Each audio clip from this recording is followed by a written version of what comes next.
লক্ষ্মীপুরে খাবার হোটেলে কয়েকজনকে প্রকাশ্যে কান ধরে উঠবস করানো বণিক সমিতির ভারপ্রাপ্ত সভাপতি আব্দুল আজিজ ক্ষমা চেয়েছেন।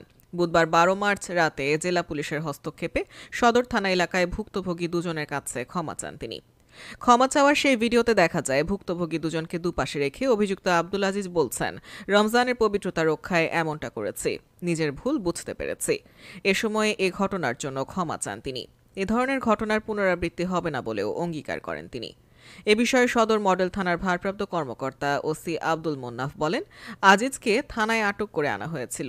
এ সময় ক্ষমা চাইলে তাকে ছেড়ে দেওয়া হয়, তবে ভুক্তভোগী কেউ তার বিরুদ্ধে থানায় কোনো অভিযোগ করেনি বলেও জানান তিনি। এর আগে গতকাল বুধবার দুপুরে লক্ষ্মীপুর শহরের থানা রোড এলাকায় কয়েকটি পর্দা লাগানো খাবার হোটেলে বণিক সমিতি নেতা আজিজ লাঠি হাতে অভিযান চালায়।